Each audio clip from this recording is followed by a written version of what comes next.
Pemirsa, seorang dokter ahli hukum pidana asal Yogyakarta dengan tegas mengatakan bahwa perusahaan pers tidak diwajibkan mendaftar di Dewan Pers.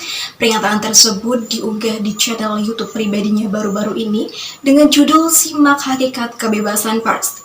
Berikut video selengkapnya yang diunggah oleh Dr. Rohmi Dizri Kusuma SHMH, ahli hukum pidana sekaligus dosen salah satu universitas di Sumatera Utara. Dalam kesempatan hari ini saya akan mencoba mengupas ataupun menyampaikan terkait dengan sejauh mana kebebasan pers, ya. Jadi agar masyarakat tidak bingung bahkan merasa terpasung berkaitan dengan hak. Jadi pers adalah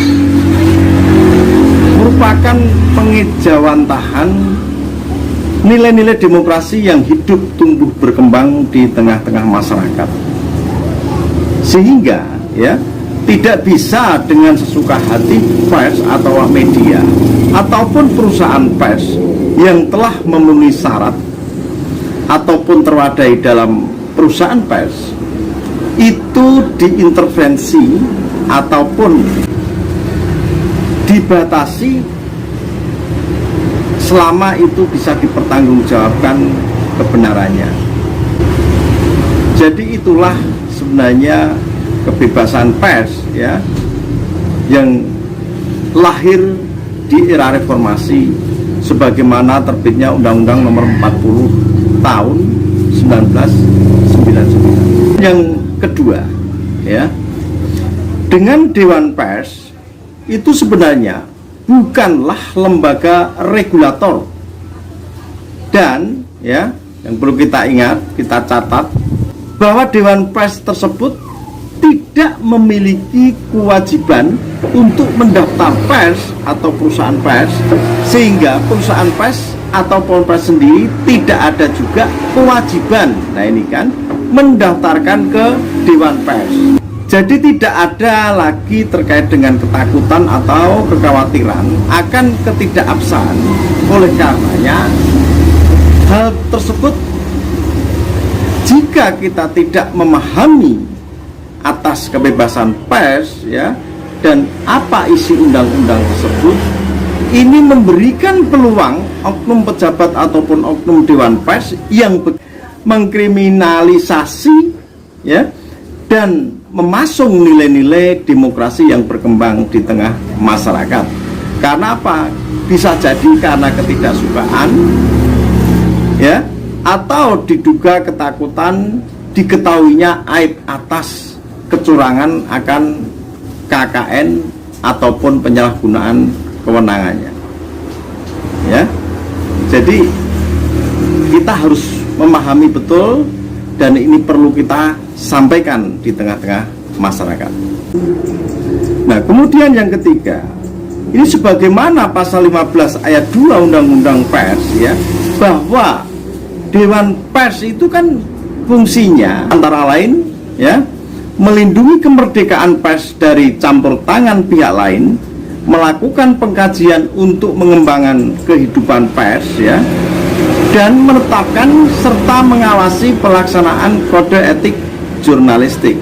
Nah, di situ menunjukkan bahwa tidak ada kewajiban Dewan Pers mendaftar pers atau perusahaan pers, dan sisi lain bahwa perusahaan pers atau pihak pers itu sendiri, awak media, tidak ada kewajiban untuk mendaftarkan. Jadi tidak perlu ada yang dikhawatirkan, ya.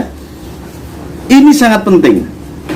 Oke, jadi kita mesti tahu apa hak, ya, yang diatur dalam Undang-Undang Nomor 40 Tahun 1999 tentang pers. Di antaranya adalah satu, bahwa kemerdekaan pers itu dijamin, ya kan, sebagai hak asasi warga negara. Ini pertama, artinya sudah sinkron kan. Kemudian yang kedua, terhadap pers nasional tidak dikenakan penyensoran.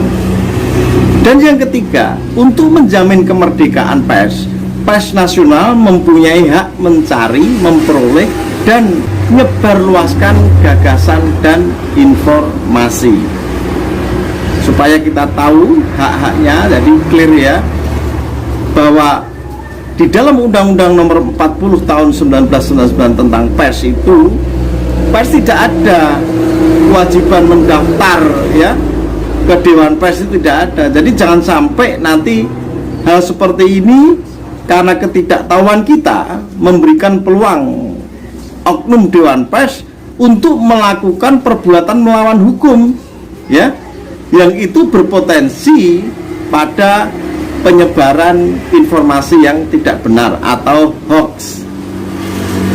Oke ya, jadi jelas dan clear and clean ya.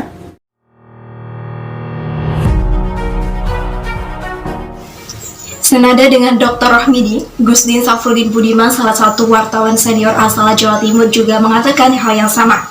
Dalam video berdurasi kurang lebih 1 menit, Gusdin, begitu nama panggilan akrabnya, berpendapat terkait peran dan tanggung jawab Dewan Pers. Berikut video selengkapnya. Hari ini saya lagi mau membahas tentang Dewan Pers, perannya dan tanggung jawabnya.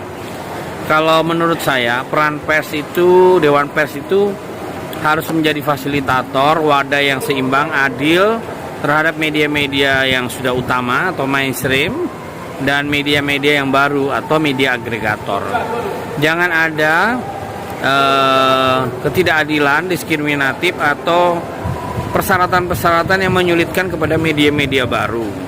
Dewan Pers tugasnya hanyalah dewan etik, dewan regulasi yang mengatur teknis agar seimbang antara media besar dan kecil, media lama dan baru. Karena bagaimanapun industri media mampu menyerap tenaga kerja, wartawan, pekerja pers, kameramen, fotografer, dan macam-macam.